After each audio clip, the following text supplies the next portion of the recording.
जिस दिन धर्म सिंह छोकर उसके रोड शो में आ गया था ना, संजय बेनीवाल यहाँ चुनाव नहीं आ रहा था, किसी भी कीमत पर नहीं आ रहा था। लेकिन जब धर्म सिंह आया था ना, और उन आते ही लोगों के बीच में एक ही बात बोली थी कि अब समालखा के अंदर धर्म सिंह आ गया है, सबको भगा देगा।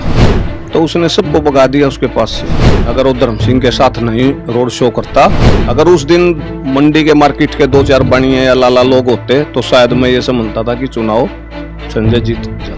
2024 के अंदर मैं जनता का आशीर्वाद अवश्य लूंगा और घर घर जाकर जो मेरे से गलतियां हुई हैं, कोई बात है, मैं सबसे अपने बड़ों से सबसे माफिया मांग कर गलतियां करके मैं 2024 का चुनाव अवश्य लड़ूंगा। नमस्कार, मैं संदीप शर्मा और आप देख रहे हैं सिटी तहलका। और समालखा नगरपालिका का चुनाव खत्म हो चुका है और चुनाव के वक्त हमने समालखा से पूर्व विधायक रविंद्र मसरोली का एक इंटरव्यू किया था और कुछ अधूरे सवाल हमारे रह गए थे और उसी अधूरे सवालों के साथ हम फिर पहुंचे हैं रविंद्र मसरोली के पास में। और कई सवाल ऐसे भी हैं कि जो लोगों की भी इच्छा है कि वो जाने। समालखा के अंदर कई सारी चर्चाएं हैं।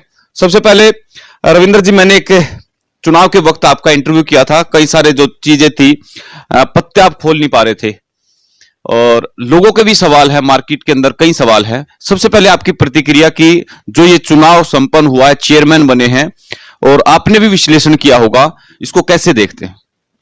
देखो, मैं सबसे पहले तो जितने भी मेरे भाई हैं, बुजुर्ग हैं, पिता है, माता है, मैं सबको हाथ जोड़कर नमस्कार करता हूं, प्रणाम करता हूं। इनका बच्चा हूं, इनका बेटा हूं। और रही संदीप जी बात चुनाव की, देखो नगर पालिका का चुनाव, मैंने उस दिन भी आपको ये बोला था भाई ये चुनाव नगर पालिका का चुनाव मौके की सरकार का उसका होता है, थोड़ा इसमें फर्क रहता है। आपके पार्षद ऐन वक्त पे चुनाव के वक्त 11 बजे सरेंडर कर गए पार्टी पे आरोप लगा करके। हालांकि ठीक ठाक वोट आ गई उनके 11 बजे के आसपास भी।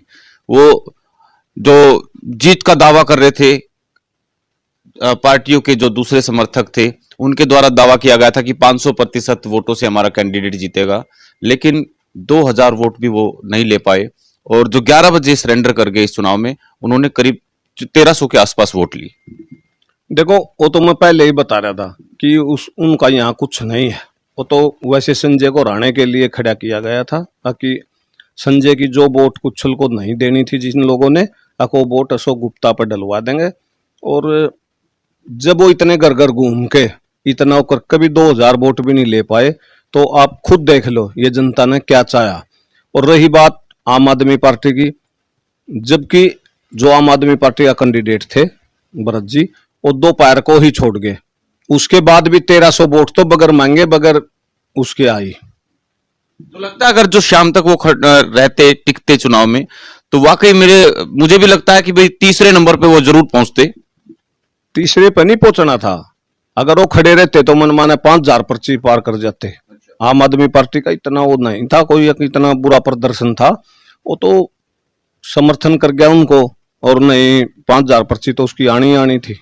और जो नेता थे आम आदमी पार्टी के, उनके लिए तो रास्ता बंद कर दिया ना उन्होंने। आगे और लोग भी है, राजनीतिक तलाश है, कई सारे लोग हैं जो पार्टी में अच्छी पकड़ रखते हैं और लगातार संघर्ष भी कर रहे हैं। तो लोगों का हौसला और वोटर्स, हालांकि मुझे खुद मेरा ये विश्लेषण है और मैं मार्केट में भी घूम रहा था, बाजार के अंदर, कॉलोनियों के अंदर घूमा था, आम आदमी पार्टी को वोट देना चाहते थे लोग, लेकिन आप लोग ले नहीं पाए। वो देखो, कैंडिडेट का फर्क आ गया। मैं पहले भी बताया था, जो कैंडिडेट था उसके साथ जो लोग लग रहे थे, जो बार बार ये कह रहे थे हम इतनी वोटों से जीतेंगे, इतना वो करेंगे, ऐसा कुछ नहीं पाया ना। उन लोगों ने कोई मेहनत इतनी करी। जो बाहर से हमारे जिला अध्यक्ष ये आए थे, वही लोगों ने मेहनत करी हमारे संभाल के। किसी भी आदमी ने यहाँ चुनाव के लिए कोई मेहनत नहीं करी कि हम चुनाव उसको कर सकें। आपका रोल कहाँ था? रविंद्र मसरोली का स्टैंड किस जगह था? देखो, मैं तो बताया था भी मेरा तो स्टैंड कहीं नहीं था, मेरा तो आम आदमी पार्टी ही की तरफ था। लेकिन मैं तो बीमार था, मैं घूम तो पाया ही नहीं था। और मैं तो जब आम आदमी पार्टी में हूं तो मेरा तो रोल आम आदमी पार्टी में ही है। ये कहा जा रहा है कि अशोक कुच्छल को टिकट दिलाने में आपका अहम रोल है। पता नहीं कितनी सच्चाई है, लेकिन लोगों का मानना है, ये समालखा के अंदर ये चर्चाएं आम है कि रविंद्र मसरोली ने मुख्यमंत्री को नाम सुझाया कि आप हमारी मर्जी का कैंडिडेट उतारिए और हम आपको चेयरमैन बना के देंगे। देखो, मैं तो फिर कहने लग रहा हूँ, मुख्यमंत्री जी मनोहर लाल जी बहुत अच्छे आदमी हैं। मुख्यमंत्री जी कोई मैं ये बात नहीं कर रहा, लेकिन बीजेपी जो पार्टी है वो अच्छा चयन करती है, अच्छा ढूंढ के चुन के जब कैंडिडेट चुनती है। मैंने उनके साथ 5 साल काम किया, मुख्यमंत्री जी के साथ।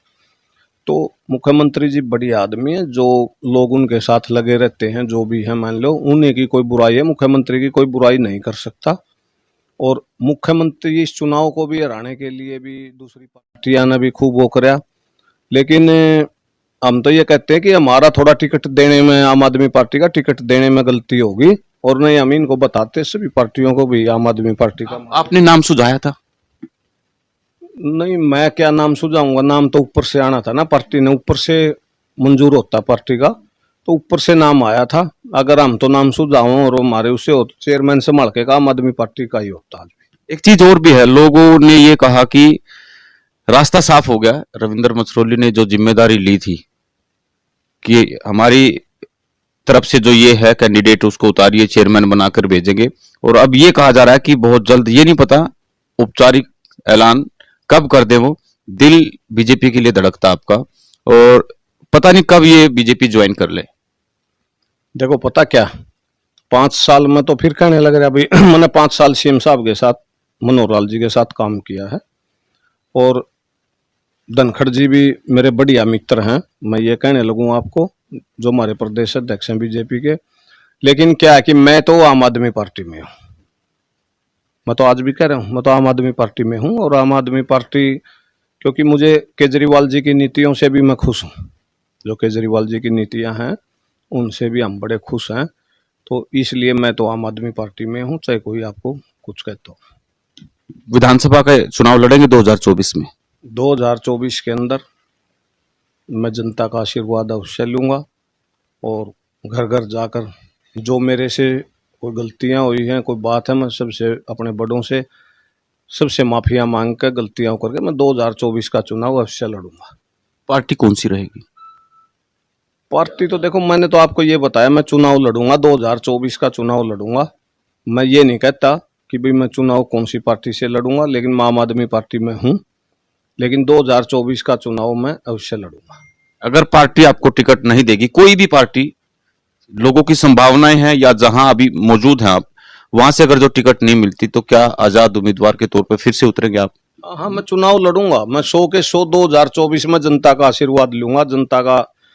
जनता मेरे को प्यार देगी, मैं इस चीज का आपको वादा करता हूं कि मैं 2024 में चुनाव लड़ना ही लड़ना है। संजय बेनीवाल का हारना, कोई कारण? जो ये बताया जा रहा है कि जो उनके खुद के वार्ड थे, भापरा की बात करें, कई और भी वार्ड थे, वहां भी जो भारतीय जनता पार्टी के चेयरमैन पद के उम्मीदवार थे, वहां भी अच्छी खासी वोट लेकर के गए। देखो, संजय बेनीवाल मेरा भाई है, इसमें कोई शक नहीं है, और राजनीति आदमी भी नहीं है, इतना राजनीति आदमी है, ठीक है, प्रधान है मंडी का, सब्जी मंडी का। तो जिस दिन धर्म सिंह छोकर उसके रोड शो में आ गया था ना, संजय बेनीवाल यहाँ चुनाव नहीं आ रहा था, किसी भी कीमत पर नहीं आ रहा था। लेकिन जब धर्म सिंह आया था ना, और उन आते ही लोगों के बीच में एक ही बात बोली थी कि अब समालखा के अंदर धर्म सिंह आ गया है, सबको भगा देगा, तो उसने सबको भगा दिया उसके पास से। वो तो बीजेपी के नेताओं को जो प्रचार करने के लिए पहुंचे, उनके बारे में कहा था कि भी सब भाग जाएंगे जो प्रचारक आए हैं। देखो, प्रचारक कोई किसी का मुंह किसी से हो है, किसी का मुंह किसी से हो है। अगर आप किसी के बारे में वो कहोगे तो गलत बोलोगे, तो फिर वो अपने आप ऑटोमेटिक दूसरी तरफ लग जाता है। कोई ऐसा थोड़ा है भाई मेरी जाट बरादरी से है, कोई प्रचारक आओगा तो संजय को हराने के लिए नहीं आओगा, मैं आपको फिर कहता हूँ। तो जब वो ऐसे बोल लगा भाई यहाँ सबको भगा दूंगा मैं, उसको वोटरों ने समझा भाई तुमने भी भागना ही होगा, तो उसके आने से संजय को, मैं ये मान रहा था कि संजय 10-10,500 वोटों पे खड़ा था जिस दिन धर्म सिंह, अगर वो धर्म सिंह के साथ नहीं रोड शो करता, क्योंकि जिस दिन रोड शो होया ना उस दिन धर्म सिंह खड़ा था गाड़ी पे। अगर उस दिन मंडी के मार्केट के 2-4 बनिए या लाला लोग होते तो शायद मैं ये समझता था कि चुनाव संजय जीत जाता, मेरा तो है ये मानना। तमाम दर्शकों से अपील रहेगी कि इन तस्वीरों को शेयर करें। लेकिन दावा किया है पूर्व विधायक रविंद्र मसरोली ने कि आने वाला 2024 का चुनाव, चाहे उनको आजाद उम्मीदवार के तौर पर उतरना पड़े या पार्टी उनके ऊपर विश्वास जताए, लेकिन वो जनता के बीच में फिर से चुनावी मुद्दों के साथ में और उनके लिए खड़े होने वाले हैं। और तमाम लोगों से गुजारिश की इन तस्वीरों को शेयर करें। बहुत बहुत शुक्रिया।